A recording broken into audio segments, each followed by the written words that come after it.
What is going on, No Shade fans, CT Sun fans? It is the second half of the WNBA season. The All-Star break is over, and we are ready to preview the second half of the season. We are ready to start watching these games again. I'm excited that the W is back on.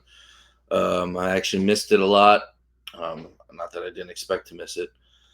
But yeah, this is episode 19 of No Shade. Obviously, this is a slightly uh, different episode. As if you're watching on YouTube, it's just me this week right now. Joe is coming in a little later. If you're listening on podcast, you're just hearing my voice for now. If you're wondering where Joe's coming in, I'm not going to be asking him how he's doing. Sadly, I know how he's doing. He's living it up. He's in Portugal with the in-laws, so he's living the life while I'm here in Connecticut, covering the sun on Instagram. So let's get into it. Every week I would just hope people listen to this podcast, and I'm actually very pleased that we have a steady audience of a certain amount of listeners on both YouTube and the podcast platforms, and I'm not disappointed. So yeah, thank you to everyone that still listens and supports. Just please, if you have a YouTube account, or even if you don't, make one. It's easy. You just need an email or Gmail account or Google account or email anywhere. Just subscribe to our YouTube. We're only at 29, and we have more people that watch our podcast on there. So just hit subscribe if you're listening to this. We greatly appreciate it. Anyway, let's get to this episode. We had the All-Star break, and we have 3 games coming up this week to preview. So Joe's gonna pop in a little bit. Gonna cut in his he has a little preview and his little second half what he wants to see. It's a little 30 minutes of Joe, what we'll call it. 30 minutes of Joe. Late night with Joe, depending on when you're listening to it. Could be early mornings with Joe. I guess it's early mornings with me too, and late nights with me. But we're going 30 minutes of Joe later. But yeah, we had some big transactions. One big transaction at least in the W. As I'm already going out out of my order of notes. The Liberty made some signings. Emma Mieseman. I know a lot of Sun fans wanted her or were mentioning her as potential signings. She signed with the Liberty. They needed a big. They got a big. There goes me wanting to trade Tina to them, which makes trading Tina at all less and less likely, unless she wants to go somewhere else. But that's a topic for another day. They signed her and Stephanie Talbot. So yeah, they're loading up for a second half push. We signed the Sun signed Haley Peters to her second 7-day contract, and we also signed. Let me try to pronounce this fully before I never have to say her full name again. Before I can just call her nickname, Mabiganan, Magnan. That's her full name. Torre, we signed her to a 7-day contract, but Migna is her nickname, so we can easily just call her that, and I never have to try to pronounce her full name again. Mignatore to a 7-day. We signed Mignatore to a 7-day contract. That was on Monday the 21st. So as of the release of this podcast on the 24th, that'll be the 3rd day of the contract, which is the same day of this game. The first game that she is eligible for. So she only has not 4 days to impress after the first game. So yeah, a little bit about Minga.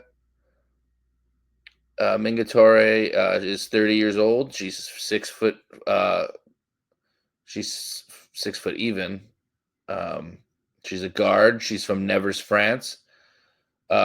She has rookie eligibility in the W. This is her first time coming over.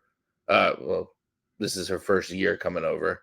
as she was in the Valkyries camp this year. Um, After her first 2 seasons in the excuse me.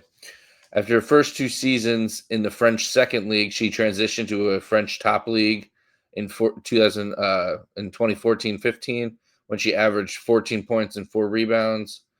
Um, when she had a meniscus injury, she came back strong and signed with a good team. But the year after that wasn't as successful. In 16-17, in 18-19, she got her numbers back up a little bit: 9.4, 2.4, 2.2, and shooting 38% from the field. But she bounced around France a bunch of times, and then signed with the Czech team. But that's when she was brought to camp for the Valkyries from April 21st to May 14th, before she was waived by them. In 2013, she won a silver medal in the World Championships with the French national under-19 team. And for the under-20 team for France, she won gold in 2014. In a group match with Turkey for the under-20 team, she hit 5 threes in the second half in a game. So it's pretty solid. So yeah, that's what's going on in the W. So Emma Miesemann, dreams. If anyone had them, I never really thought she would ever come here. It just didn't make sense. Why, if she would come back, it would be. I mean, she played for Coach Ez, which I don't think that's a thing. But yeah, let's get into fantasy weekend. I almost said All-Star weekend. It was pretty good. I watched the skills and 3-point contest live. That was really fun. I thought that he had a good job of presenting it. I think the skills contest always goes so fast. I always kind of want to see more of it. I picked Skylar Diggins to come in first and Natasha Cloud to come in second. Joe picked Courtney Williams to come in first and Skylar Diggins to come in second. And Natasha Cloud won, and Erica Wheeler came in second. Skylar Diggins came in last, and Courtney Williams came in second to last.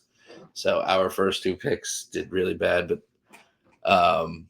actually Joe's first pick came in second to last, and his second pick came in last, and my first pick came in last, and my second pick won. So I'll take that.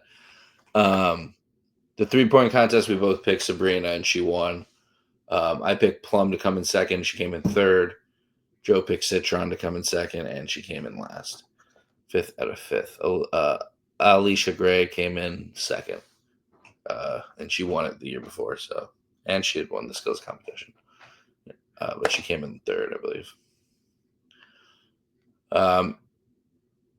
And then the All-Star game was not that fun to watch.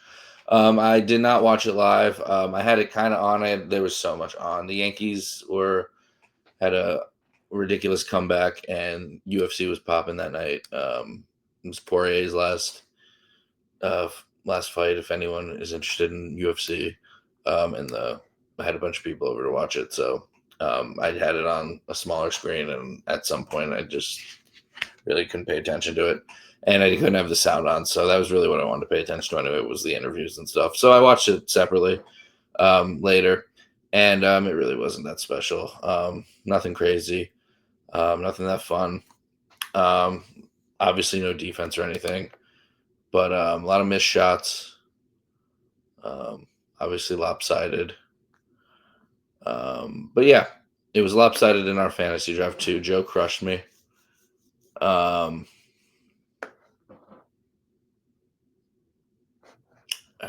And yeah, a lot of threes, a lot of 4-point shots. When Paige hit that 4 first-point shot of the game, I was like, "Oh, my MVP pick is a lock." And then she did nothing the rest of the game. Yeah, I picked Paige. Yeah, she had 6, 2, and 6 on 2 of 6 shooting, 1 of 5 from 3 in 22 minutes. Joe picked Aaliyah Boston. She had 9, 6, and 2 on 4 of 7 shooting, 1 of 4 from 3 in 18 minutes, kind of similar. And Nafisa Collier won MVP, and she had 34 points. And if she didn't win, it was Skylar Diggins who had a triple double and with 15 rebounds or assists. She was sick. She honestly should have won it. She could have won it over Nafisa anyway, but not Fisa deserved it. But yeah, Joe beat me in the fantasy draft for the first ever All-Star fantasy draft. It was just points, not rebounds, no assists, no steals, no blocks. His team beat me 154 to 128. His high score was Fee with 36. Mine was Kelsey Mitchell with 20. His lowest was Jackie Young with 0, who only played the start and then for honorary reasons then came out. She was nursing an injury. And then mine was Asia Wilson, my first pick, had 4 points, my lowest. I'll run it down real quick, actually, over right here. I had Asia 4 points, Paige in order, Paige 6 points. So my top 2 picks got me 10. And Kelsey Mitchell 20. So that was a great third pick. Got me my top point score. Skylar 11. If we were adding all the points, that would have been huge. All the stats. I mean, Angel 6. I thought she was gonna have a big game. Alyssa Thomas 6. And then listen to this bottom half of the draft. Gabby 16. Courtney 13. Thornton 15. McBride 15. Sykes 16, which were 2 replacement players I didn't even draft. But those all were my best scores, so I did terrible.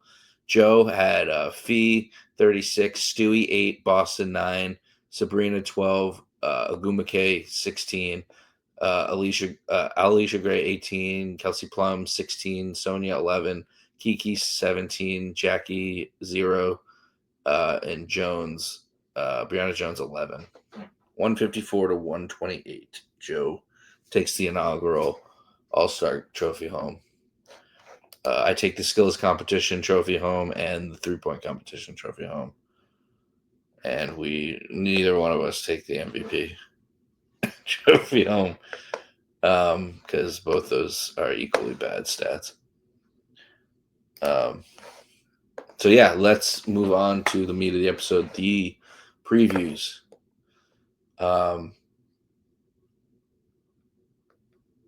This is week 10 of the season. We have 3 wins. So let's do everyone's favorite segment of the show. Where are the Sun in the W? And when I do this segment, I look at the top 5 of every stat and I see where they are, and I put the 1 or 2 things we are. Since we're halfway through the season, I just decided to click all stats, and I looked and I decided to write down in every stat where we place. So here we go. Out of 13 teams in the league, this is where we place. 13th being the worst. In most of these, sometimes they're not. I'll explain. Wins, 13th, obviously. We're in last. Points per game, we're 13th. Field goal percentage is all per game. Field goal percentage, 13th. 3-point percentage, 13th. Free throw percentage, 4th. We're actually very good at that. Rebounds, 13th. Assists, 13th. Turnovers, 8th. So that's good. We're middle of the pack. We don't turn the ball over the most. We don't turn over the least, but we're in the middle. Steals, we're also 8th. So we're middle of the pack. We get a decent amount of steals, which we actually see a lot of. It feels like we get more than we would be up. We would be up there, but there are teams that get a lot of steals. So blocks were 9th. Yeah, I could see us being last, so I'm glad we're 9th. Personal fouls, 13th, which means we foul the most. And fouls drawn, we're 8th, so middle of the pack. Below middle of the pack. I keep saying 8th is middle of the pack. It's not. I just want to feel better.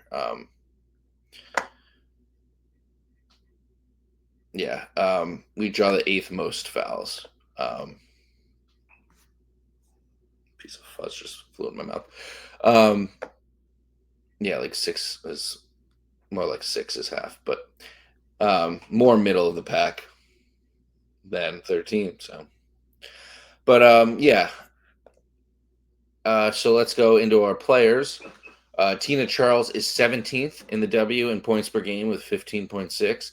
Olivia Nelson-Ododo is 19th in rebounds at 6. Bria Hartley and Sanaya Rivers are 28th in assists with 3 a game.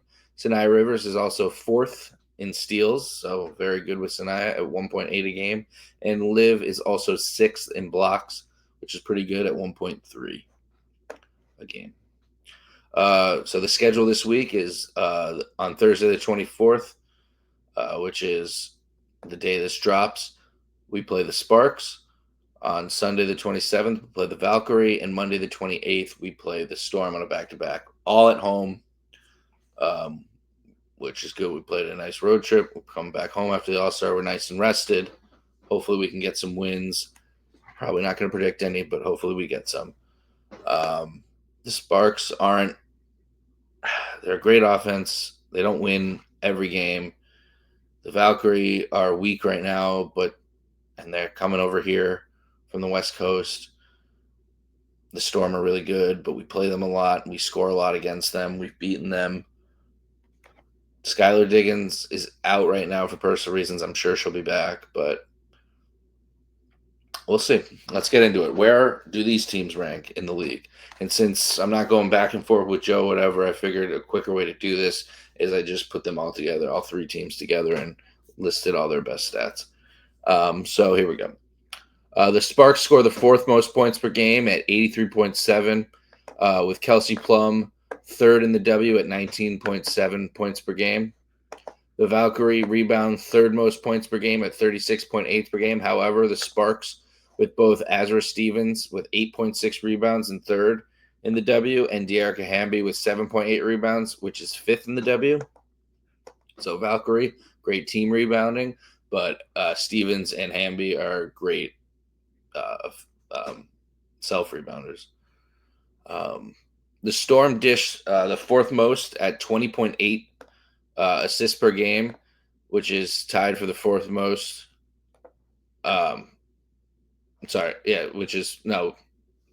Scratch tied, which is 4th most. But they are also tied for 4th most in blocks per game at 4.5. Diggins is 5th in assists per game at 5.8, and Ezzy Magbogor is 3rd in blocks with 2 a game. So the Storm are all over blocks and assists. The Sparks are 5th in steals at 7.7 a game, while the Storm are 3rd at 8.4. Gabby Williams has been up here all year. She leads the league in steals per game with 2.5. Hamby's been right behind her all year. Well, not right behind her. There's been a gap, but been in 2 behind her all year with 1.9 a game. I mean, it's a close number, but still hard to close that gap in steals per game. The Sparks are shooting 4th best from the field at 45.3%, with the Storm right behind them in 5th at 44.1%. Hamby is 3rd in the league, shooting 54.5%, while Tammy Fajbanieli, I butchered it, is 4th, shooting 54.1%. The Valkyries make the 5th most threes with 206, but the Sparks hit the 2nd best 3-point percentage at 35.1%, with Kelsey Plum hitting 56 so far this year, which puts her tied for the most with Alicia Gray and Ryan Howard, and Tiffany Hayes is in 4th with 3-point percentage, shooting 46. So with all that information, I give to you 30 minutes of Joe and his thoughts on this week's of games and the rest of the season, what he wants to see, and a lot of more. Well, he'll surprise you. Take it away, Joe. Thanks, Alex. Yeah, I know a little bit interesting here, not being together. So, different dynamic, but you guys get to hear my voice for a little bit now. Going going through, coming off the All-Star break, we're fortunate enough to have 5 straight home games. The first 3 of those games are against the Sparks, Golden State Valkyries, and the Seattle Storm. A couple familiar foes. This time we're seeing them on the East Coast after visiting them on the West Coast to start. With the Sparks, I think the biggest thing I'm looking at is our ability to not let their best players score. I know that sounds simple, but the first meeting between us, Plum, Hamby, Stevens, and Rakaya Jackson all scored 20 points. You're not going to win any games if your best teams are doing that. We were so close to winning that game too, only a 4-point victory. So I feel like the adjustments aren't major. But at the same time, my path to victory with this one is more specifically that we have to win in the paint. We were outscored 50-34 in the paint. So it's on Tina, it's on Olivia, it's on Anissa, and whoever else may be in the rotation here. You got to be able to keep people out of the paint. That's on the guards, not letting Kelsey Plum get to the rim. That's on the bigs, not allowing offensive rebounds or simple slips and screens. So really controlling the paint is something I'm looking for. And then I think a theme that you're going to hear with a bit more playing time from Layla and Naya together is that Kelsey Plum has to take a lot of tougher shots in this game. Being the best player, I felt like she was able to get downhill and she hit a couple easy threes.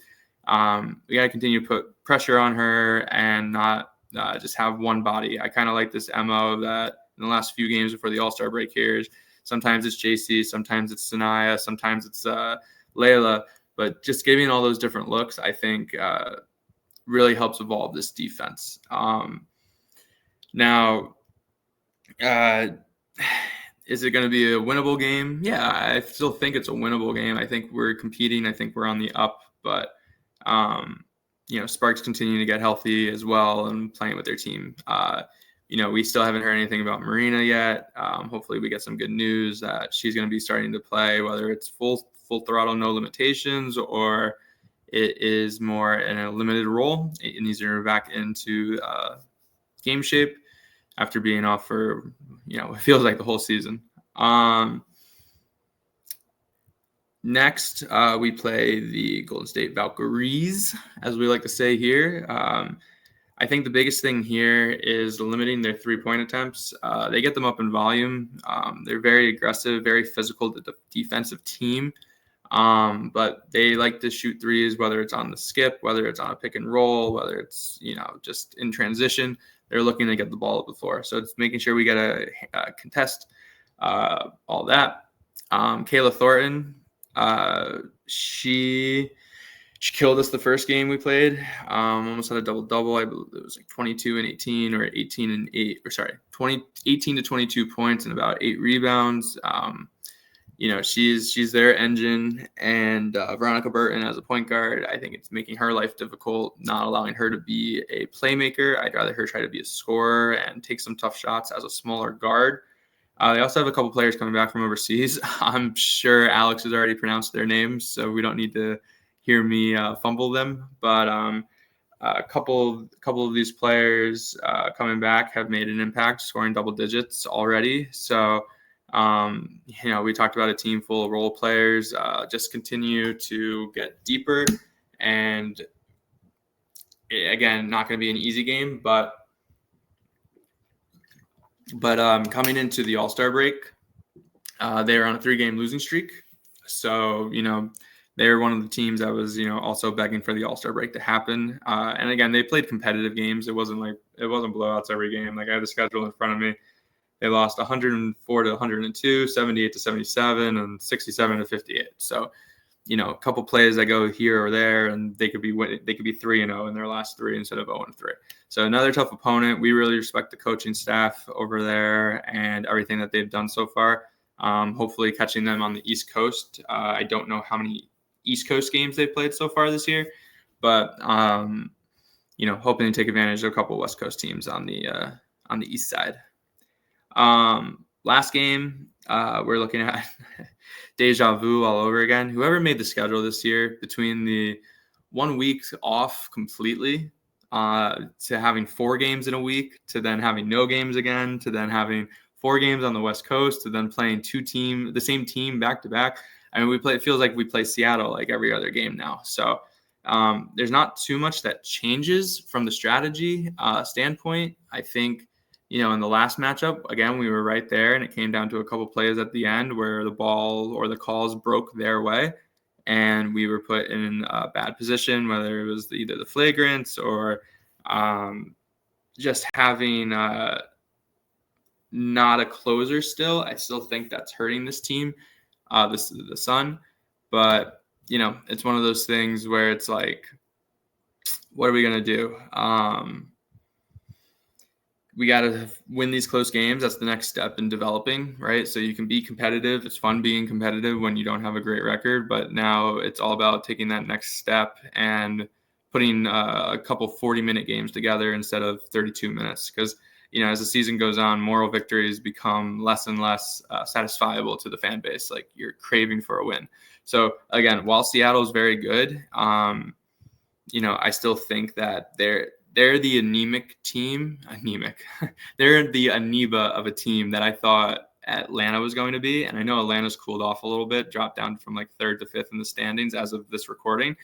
But Seattle's kind of been more that team. I think I saw a stat, and it was crazy. It was like their record versus the top 3 teams ahead of them, or 4 teams ahead of them, is a winning record. And then they're like pretty much 500 ball against teams that are below them in the standings. So just a crazy stat for a team that's talented. They're not as deep. They still don't have a strong bench. They're still looking for pieces and putting them in the right position. Ever since Erica Wheeler has jumped into the starting lineup, they're last in the league in total bench points per game. This is, again, as recording this video, so it could change. It could have changed over the last day or two here, but they were pretty much bottom of the league since she's jumped in the starting lineup. But here I go rambling again, right? So getting to the original point, we have to continue to attack Skylar Diggins and Erica Wheeler. I think we have height advantage in the backcourt. I like to see only and exclusively Sanaya and Layla guarding Diggins. I think JC slots much better guarding an Erica Wheeler as a smaller guard versus Diggins, who likes to get to the mid range. And then it's the same story, right? It's controlling the boards. If you can win the rebounding battle or keep it close against a team like this, you have a chance. If you allow Gabby, NECA, and Ezzy, to manage the boards and get steals and blocks and run in transition, then it's going to be another long game. But we've proven that we can score against this team. We've kept it close. I know there was that 31-point game to start that cut down to 16, and I think we found something within that, and now it's understanding how to continue to build. So 4th time in a couple weeks here, we see Seattle, and again, not an easy game. Of course, all 3 of these games at home, are they winnable? Yes. Is there potential for it to go 0-3? Yes. So let's see if the break and having no all-star representatives and not being, having a couple of days off to reflect and then come back to practice. Let's see how the team responds. And that's X's and O's with Joe. My predictions for this week. Until something changes, I can't really go out here and say, hey, we're going to be 3-0. We're going to be 2-1. Again, we don't know the full status of Marina. So I'm actually going to be a little bit of a Debbie Downer here. And until we see something different, I'm going to say 0-3 this week. It's really hard because I feel like we're turning the corner, whatever that means. But until you can finish these games and get the victories, it's I can't back the team right now. Now, do I think that we could win a game or 2 or all 3? I do. Do I just think it's going to happen right now? Just with how the team's constructed and playing, I can't find myself giving us a victory this week. So 0-3. We'll see what happens. Looking at my stars for the week, My main star, I think it still has to be Tina. No one else has really stepped up into that star role. So I know it's boring. It's the old cliche pick, but like this team tries and goes as Tina tries and goes. So if she continues to be the motor, then she's going to continue to keep getting the star of the week vote. As my other player this week, I'm going to break the chain. I'm not going with JC. I actually think, and I'll get to it, am I looking forward in the second half? I don't know what her minutes are going to look like in the second half. Will she play? I definitely think she's going to play. I don't know if she's going to be playing 30 minutes a game anymore. So I am going to shift my pick, and I don't think it's too early. I think this person's part of the reason why that we've seen better play and more movement of the basketball and better defense. I'm going with Layla Lacan. I think that game against Indiana with 19 points, she broke out. And I think if you start lowering Bria Hartley minutes somewhere or JC minutes, like Layla's going to be having the ball in her hands a lot, and I want to see her not only score, but I want to see her continue to be a playmaker and getting her teammates great looks, because some of her passes so far this year in her limited 5 games have already been some of the top passes of the season, whether it's wraparound passes, whether it's driving to the middle and hitting the shooter on the outside. Like, she looks the part, and I'm hoping that, they're going to kind of start giving her the keys as the point guard to this team. All right, so then next section here, Alex and I were back and forth how we wanted to do this, if we wanted to do it, but I wanted to talk about a few things that I'm specifically looking forward to in the second half, right? First half did not go how we wanted it to go. And really looking at things that I'm sure not just myself, but, the fans who are also watching want to see is some improvement from this team. And what does that look like, right? Because if we have another 3 wins, it's going to be a very long second half of the season, final 20-ish games of the year. So my first one, I think it's time, and I think we've already given. We should give the keys to Layla as point guard. I want to see her get as much reps as she can. I know she's practically playing starter minutes, right? So she's somewhere between 25 and 30 something minutes. I don't think making her a starter right now is detrimental to the team at all. I think it's why we get off the slow start sometimes. Let's see what she can do as a starter and going in right away to play some of these point guards. See, normally I have Alex where I can take my sips during the conversation, but for the people in YouTube, deal with me with the silence there. I just think I'm assuming that Marina's coming back soon, and with Layla ascending, I can see our starting lineup being Layla, Marina, Sanaya, Olivia, and Tina, barring any trades or anything, which we'll get to. But I can see those 5 being our starting 5, and then you shift JC and Bria to the bench. So they're your 2 shooting guard and point guard, combo guard, whatever you want to call it, off the bench. And then that way you have Anissa Morrow. That's a pretty decent young 8-man rotation, right? And then 9 is Lindsay Allen as another guard. And, now you're trying to figure out who's 10, right? If you're having a 10-person rotation, is Haley Peters coming back for the rest of the season? Is her 7 contract just one and done? So I think Layla being a starter is really going to help the starting unit, because we haven't really had that pure point guard as a starter. It was supposed to be Lindsay Allen. She got hurt. Then Marina kind of transformed into it. And, she's more of a scoring guard, shoot off guard. And then, Bria's been playing point guard. And at times she's gotten 4, 5, 6 assists. But then other times she's looking for her own shot as more of a scoring point guard, right?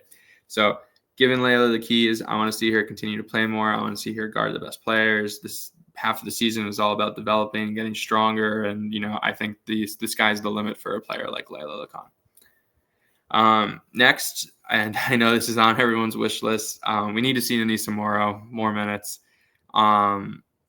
She can't be playing 10 minutes a night. It's something we need to see. We need to see, one, how she plays with both Olivia and Tina continuously, whether it's open seals, whether it's high lows, whether it's just offensive rebounding, pick and pop player. I don't worry about her work ethic. I think she's working hard in practices and in between games. I think she's hungry and wants it, and I think she has high expectations for herself. So yeah, as much as I don't love her shot selection at times, I don't really complain when it's a mid-range jumper that's open or an open three. Some of those little runners that she throws up, I think she's used to making those in college, or at least giving herself the opportunity to go get the offensive rebound. And then now you got more physical players. I think she's going to continue to learn, continue to adapt. I wouldn't hate if she becomes a backup three at some points, and you're playing Tina, Morrow, and Olivia together. I don't think that's a bad idea to experiment with. But you're still using Morrow as a stretch four right now. So her getting more minutes, and that kind of means you kind of see what Tina Charles wants to do in this situation, right? Not saying that she should be playing 10 minutes a game, because obviously Tina has been our high volume shooter for us, but maybe instead of 35 minutes, Tina's playing 33 or 31, where she can get 2 minutes a break a quarter or something like that. Just so the rookie gets a couple more minutes. And, if Morrow's around 15, because there's doing this 3 swap rotation of always having Tina, Olivia, and Morrow on the floor, there's no reason that all 3 of them can't playing somewhere between that 22 and 28 minute mark. But again, I think a lot of it is Morrow still getting the trust of the team. I've seen comments of her getting iced out. I don't think she's getting iced out. I think it's just more, I think some players know in the moment right now that when she catches it, she's looking to be aggressive and looking to score instead of, immediately making the next pass or going into a dribble handoff or something like that. So tension, any of that stuff? No, I don't think so. I think it's more so that it's just getting Anissa continually used to being a part of the system. And I mean, we've seen big games from her so far this year, and it wouldn't surprise me if we see a few more as we go into the second half of the season. Now, the next one, and I think I'm sure when Alex and I are back together that we'll have this conversation. Might be its own episode, to be honest. But as we approach the trade deadline, we got to start wondering what this roster is going to look like. We've already cut the 2 players. I know Haley Peters is back, but you got to think that she's probably on her way out. Unless they're just going to keep signing her to 7 days, and then whenever that's up, sign her to the rest of the season. But technically, we have 1 to 2 roster spots open right now. So who's out there, who's on the waiver wire, who's on the trading block, things are going to change. Doesn't seem like that stuff's too public as the season's going on. It seems like a lot of that is more behind closed doors. But, I'm very curious to see how this roster goes, right? You have pros like Marina, Tina, Bria Hartley, Lindsay Allen, right? So you have a nice veteran presence. I'm not saying you have to clear house of all 4 of them, but I do think that there needs to be probably some movement, and you've got to be able to get picks back for future seasons, right? We already know, we've talked about it. We don't have our lottery pick this year. It's probably going to end up it's probably going to end up being a lottery pick in that top 4 based on how this first half went. But Chicago has our pick this year. You don't love seeing that. Obviously, we have New York's pick, which New York has kind of been a little up and down these last couple games. So you kind of hope that pick stays within the top 10. That'd be nice. I know there's, another expansion team coming into the draft, so that's going to bump everybody down a spot. But yeah, I don't know. I don't know if you can finish the season with the roster that we have right now. I don't know, again, what's going to be out there. I've been saying this for a long time. I think we need to be getting someone who is 6'3", 6'4", and athletic. The only 6'3" person we have on our roster is Haley Peters. Tina's 6'4", and Olivia's 6'5", but they're true bigs. Like, I'm talking, we need someone who's an athlete, right? A stretch 4, but someone who can play the 3 with those 2 because she's a perimeter player. Someone just long, someone active. Like, I'm not really sure who that is today because based on availability, but obviously I could be like, hey, we just need an Asia Wilson type player. That'd be easy. But, at the end of the day, we need length and we need size because Tina and Olivia, are our true bigs. And then Morrow, yes, she's good and physical, and she's a beast, but she's also only 6'1". So it's continuing to fill out this roster, at least if it's for the end of the year. I don't know who's going to be out there. I don't know who's going to be available. I don't see this team making a big trade and mortgaging one of their first-round picks. I just can't see it happening. Even the New York pick, like this team's going to stay young before they take a chance on someone who's like 26, 27 years old. Excuse me. They're gonna stay young. They're gonna try to go young and build through the draft, and potentially sign free agents. I think the CBA also plays a part in that. I don't think we'll see too many big splashes this year anyway, as we hope to avoid a lockout. And like I said, the last two spots, who are we picking up? Who are we getting? Something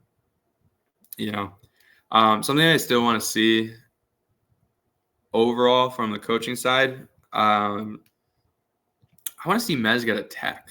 I think it's crazy so far this year, and he's very calm mannered and all of that. But I'm very surprised he hasn't like stepped over the line at some point and just really mad about a missed call or whatever. Like, he kind of goes like this, like, what are we doing? And what are you looking at? And, very like very talking with his hands and everything. But at the same time, like, I want to see him get mad. I want to see him blow up at some point, and like maybe that lights a fire under this team. Again, we haven't heard really anything negative from the players about Coach Mez, but I mean, I just want to see an edge. I think he's smart. I think he wants it. He's made a couple rookie mistakes as a coach in the first half of the season, but like that's any rookie coach. You look around the league, there's no real, we're talking rookie coaches with great records here. So if I look at the WNBA standings real quick, the best rookie coach, I believe, is coming from Atlanta. Let me confirm that before I just make up something, because I know there's a lot of first-year coaches.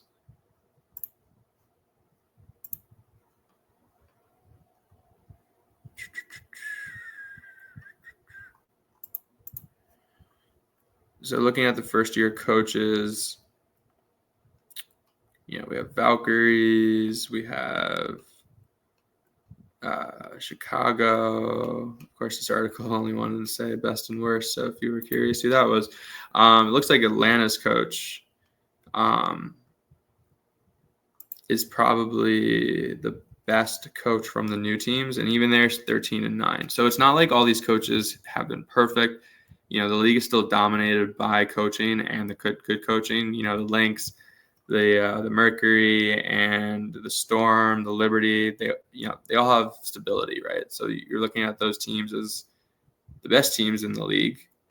None of the first-year coaches have made some mistakes. So I'm really looking to see more out of Coach Mez. I want to see the continuing development of the offense. I think we've seen a lot more plays that have been creative. Like I saw the same play, excuse me, in back-to-back games where they ran an elevator screen for a shooter. First game, we got the three-pointer. Then obviously the team scouted that. And then off of that play, we ran a play where it was the elevator, and then it was a slip on one of the screens, and we got the post up. So, I don't question his offensive mind. I think he's done a good job comparably. I just don't think we have the pure scorers right now as a team, being an incomplete team. But I want to challenge Coach Mez to show a little more fire on the sideline, and not be Coach Pockets at time. I can see that as an introverted coaching mind of thinking, what am I going to do next? What am I going to do next? But I think it's something that really needs to be. He really needs to challenge himself, and the rest of his coaching staff should also be challenging him to be like, hey, we got to be a little more fiery, because I just haven't seen it. I'm not sure how many coaches have gone to technical this year and how many haven't, but I just want to see a little bit of fire, a little bit of rah, come on, not just the cool, even-minded coach that we have, because it's a good trait to have, but at the same time, you need your coach to be fiery, so you respond to that fire as well. But I think that covers everything I had today for this episode. Again, thank you guys for listening. I know this dynamic isn't our normal situation, but due to circumstances, we had to film separately. I'm going to turn it back to Alex, who should have my text. We communicated over text who's going to be our fantasy picks for this week. And he will share those and those teams, and I look forward to continuing to kick his ass in our fantasy numbers. So thanks everybody. As we always say, tell a friend to tell a friend. Keep giving us those follows and contributing to our Instagram pages and interacting, and share with your friends because we really enjoy doing this. And I am looking forward to seeing everybody again when the second half starts, and hopefully getting to see some people at some games. So thanks everybody. Have a good night. All right. So before we get back into the podcast, Joe, good job. You did it. You did it. We did it. I was at a movie while with one of my friends who was in town for one night. Well, the day before Joe left. So I forgot I couldn't record with Joe the day before he left, and I couldn't record right after we recorded at like 10 or 11 p.m. Um, Shout out, though he was ready to record a podcast right after. But yeah, so I set it up from the movies, and I was like, yeah, just go on and record yourself, and whatever you want to record, just go. And he crushed it. The segment was great. The only gripe I have is we texted our draft. We'll go through it. I texted him. But this is before I listened to this segment. I said, "Who are your bright stars and who's your picks for all that stuff?" And he texts me, and it's completely different from what the fuck he says in the segment. So I put in my computer who he picks, and then I'm thinking, and then I make my picks, and I fall in love with my picks, right? And I'm like, oh, okay, this is it. I make my picks. I'm like, I don't see anyone else. I'm locking it in. These are my two picks. This is my brightest star. This is my another brightest star. And then I watch his pick, and he literally says the two people that I'm gonna pick. So now you've heard my picks.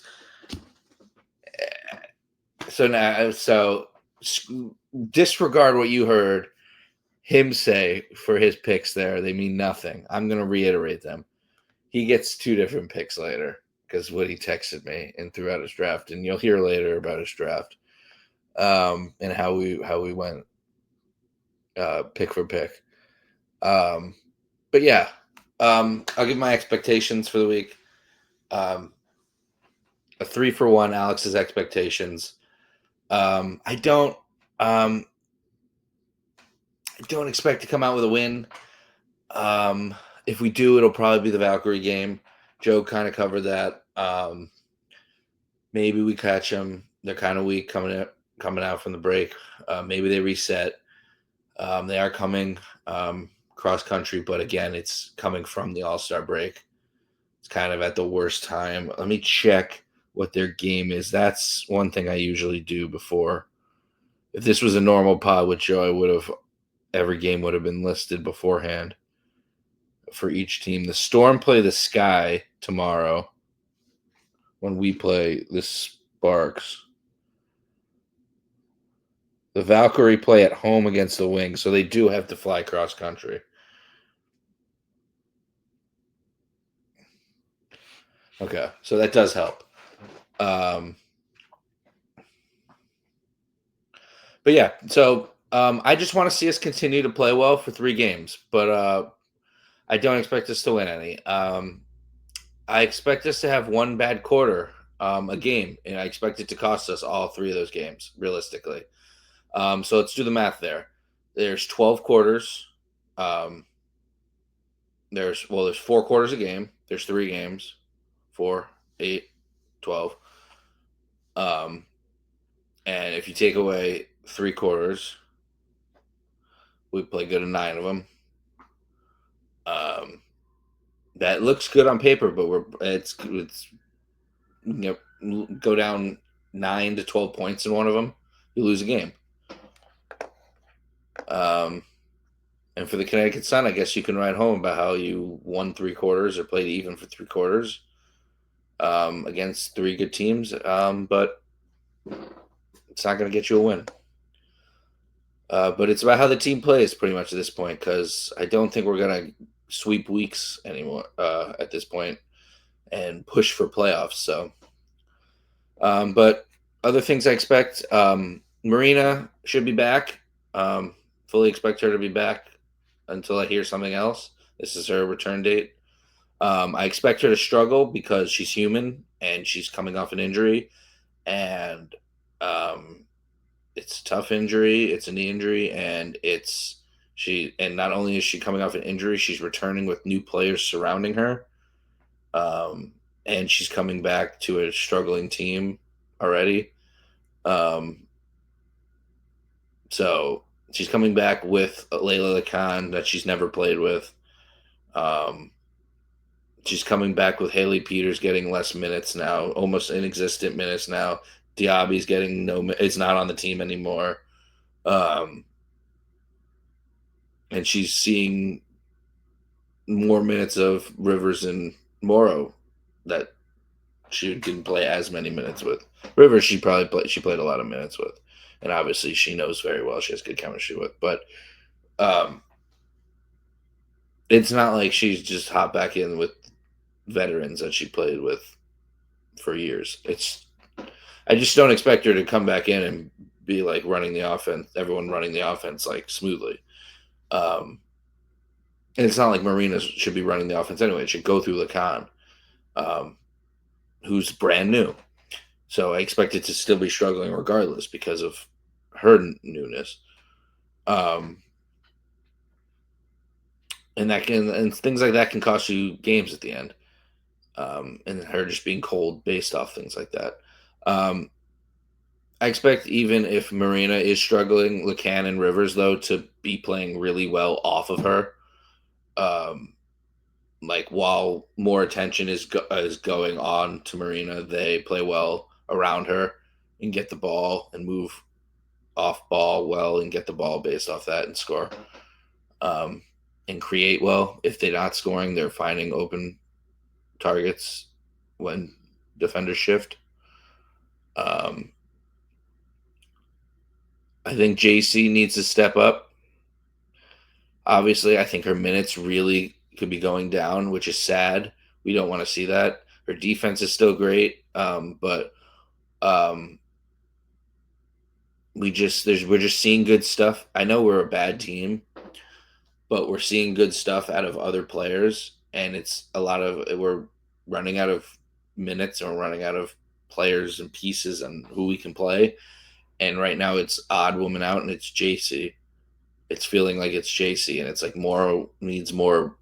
I mean, Joe said something about Morrow getting 10 minutes a game. She's getting a lot more than that, but she's not getting like important minutes. It feels like a lot of times. So she'll get like 20 minutes, and it'll be like 10 empty minutes, maybe. Maybe that's what he meant. But like, yeah, she needs to be playing big minutes, which I know he wants. I mean, her going to the 3 would help because you need to play Liv and Tina, I guess, or moving off Tina finally and playing Liv at the 5 and her at the 4, and Liv at the 5 and Nice at the 4. Um, but yeah, JC, it feels like right now with Bria playing as a legitimate scoring option right now. Um, I'm not saying she's a world beater, but she's proving she can score 10 plus points a game on any given night, more than JC at least right now. So Bria's proven she can score. You got Layla, who's even with Bria playing well, has jumped her on the depth chart.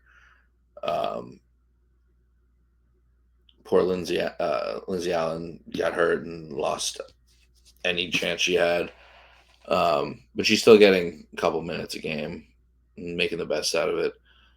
Um, But yeah. So yeah, JC, when you get your minutes, make your shots and make the best of it. Keep shooting, shoot, and you can shoot. We know you can. Make the best of it. Don't lose confidence. But if it happens, I mean, if anyone's not going to lose confidence, it's JC freaking Sheldon. Um, so at least we don't have to worry about something like that. But yeah, I don't want to see it. But if you're plugging in players and Marina coming back, and yeah, it's you would originally you would have thought Bria would take less minutes and go back to the bench, but she's been playing really well. Or I don't want to overstate it. Her defense needs a lot of work, and she's not scoring every game, but she's been playing well. But yeah, let's hope she shoots out of this, JC, and hopefully her defense can create some offense. Like I said, don't expect Bria to keep being a top scoring option, a top 3 scoring option. Like hopefully Sanaya becomes one, or Nisa becomes one, or Layla becomes one. Liv maybe in certain nights, but I'm wondering what type of player she tries to be with Marina back now. Now that Marina's back and Bria's confidence is up. Now that she knows she can still score the ball like that. And I think Tina will probably score a lot this week, especially against the Storm again. But like, I really just like don't think her defense will be like there. Or I just hope she try. Like it looks like she's trying on defense. I'm not saying she's not, obviously, but like, I don't know. I hope she's trying. She's playing where she's playing low post against teams like the Spark, and like she was taking it to them, like last time, where I thought she'd be taking a lot of fadeaways against the bigger players, but she wasn't. So I really hope she plays like that again. Even with like when she had the hurt shoulder and she was still playing tough. So I hope she does that again, especially with the time off. But I hope the defense is good.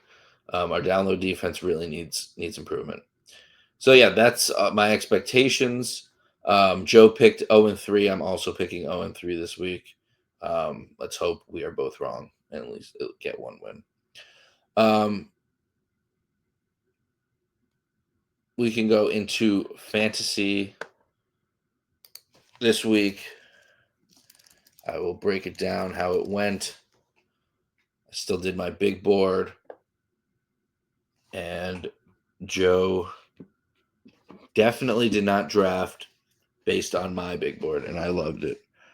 I believe Joe used the term wine drunk when he said how he was drafting. So I have to find the text. All right. I had the first pick this week. I picked number 1 on my big board, De'Arica Hamby. I just love her as a player. I love her as a person, honestly. She become one of my favorite players.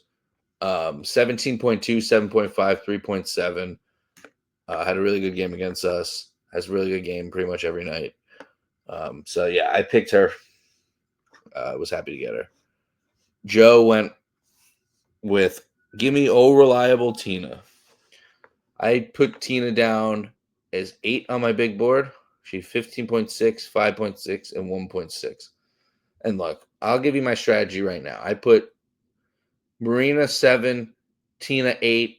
I should have flipped it. Tina 8, say Tina 7, Marina 8. Yeah, I don't know why I did it like this. This was wrong.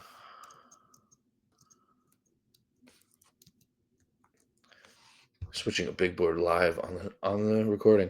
Tina 7, Marina 8, and I didn't want either of them. I should have. Look, obviously, I would have taken Tina if he didn't take her early, but I wanted the players in my top 6. I wanted 4 of them, and I got them. So that was my strategy. let him hopefully take Tina and Marina early. He didn't take Marina early. We'll get there. I almost had to take her, but he ends up taking her. And I wanted the 2 Sun players I ended up getting, but that was my strategy. Being very happy with the Sun players I was going to get late and focus on the studs I got early. So I got Dearica Hamby. He gets Tina Charles. That's round 1. I take Nneka Ogwumike 2, 17.1, 7.7, and 2.3 are the averages. He counters with Gabby Williams, who's 6th on my big board. 13.2, 4.8, 4.4, but always a threat for a huge game, triple-double machine. But I had to go with Kelsey Plum, one of the best scorers in the league, averaging over 20 points, 3 points, 3 rebounds a game, and almost 6 assists. Joe gave the thumbs down emoji to that. So he was going to that text. So he was going to pick Kelsey Plum, I guess. And then I believe what is a shocking pick. I mean, not Angel Reese first overall shocking, which worked.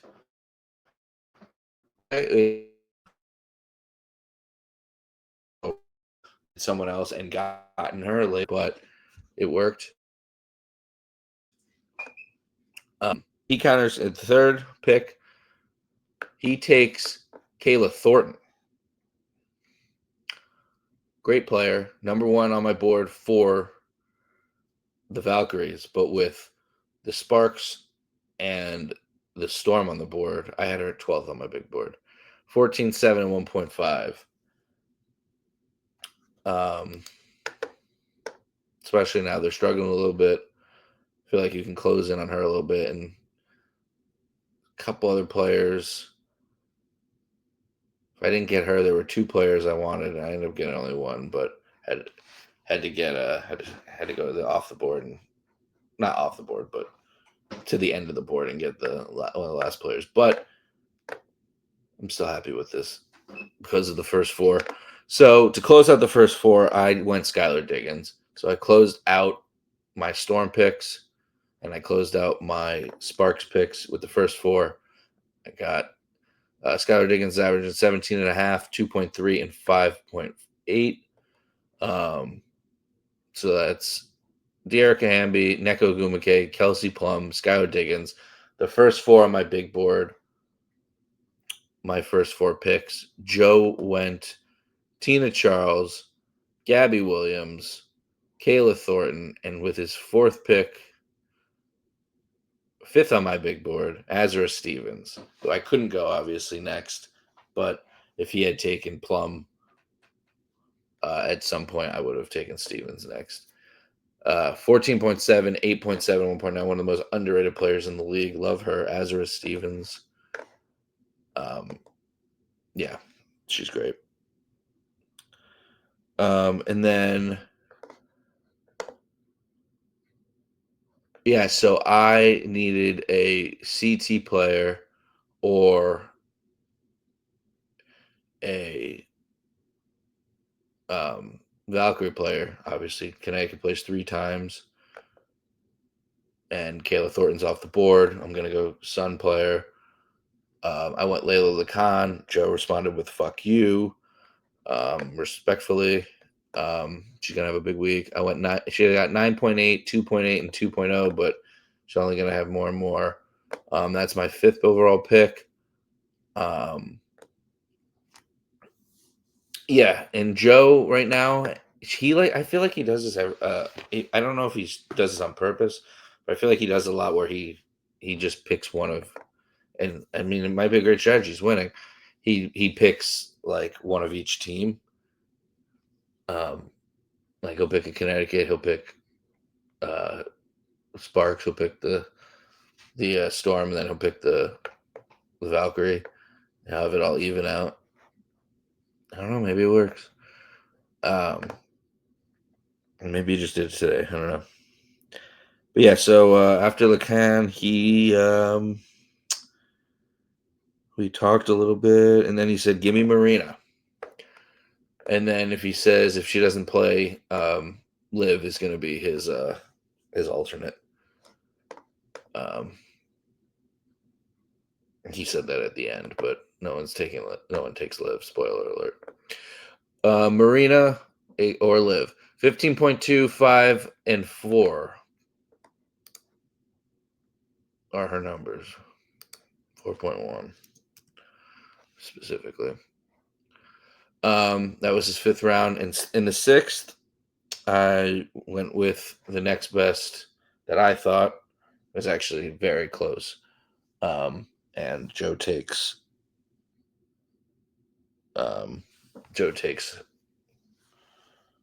actually we go the 3 Valkyries in a row. It was very close between the next 2 though. Tiffany Hayes, Veronica Burton. I went for Tiffany Hayes. 12.8, 3.7, 2.7. I think she had the bigger game against us last time. So I'm sure Veronica Burton now will go off against us. Joe took her 11, 4.1, 5.4. And then I believe, yeah, my next pick, so to keep up with the big board, Layla Khan was 10. That was my 5th pick. Tiffany Hayes was 13th. That was my 6th pick. I went off the big board to go for a team for strategy because I needed a Valkyrie. And then Joe closed out Sun, so I didn't need to pick my Sun pick. So I waited. And he's still no, it didn't matter. Because he still needed a spark. So I just took Letitia Amir with my 7th overall pick. I had her 15th on my board, and then he took Ezzy Magbagor with his.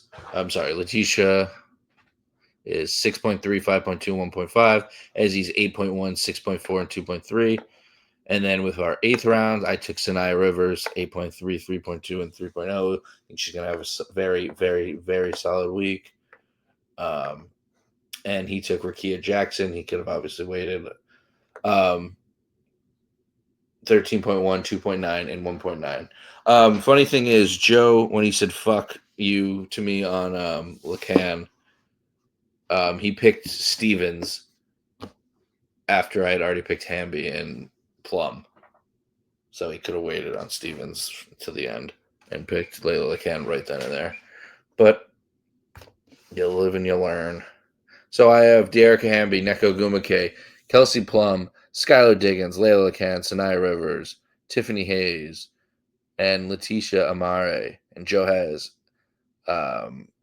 Ezra Stevens, Gabby Williams, Marina, Tina, Rakia, Kayla Thornton, Veronica Burton, and Ezzy Magbagor. And for our brightest stars, Joe is not taking Tina Charles. I am taking Tina Charles this week. He is taking Sanaya Rivers. He texted me Sanaya Rivers. So he is taking Sanaya Rivers. I do think she is going to have a big week, but brightest star, I think it's going to be Tina Charles.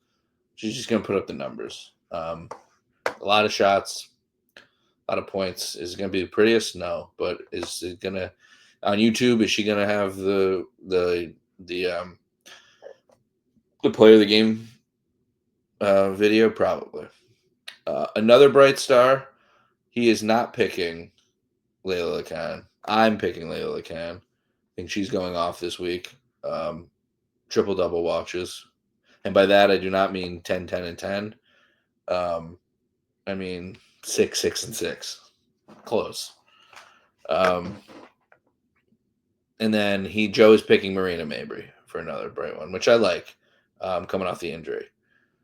I like his picks. I like the picks he texted me. I just love the picks he picked on here that I had also picked. Both went 0-3. For record predictions.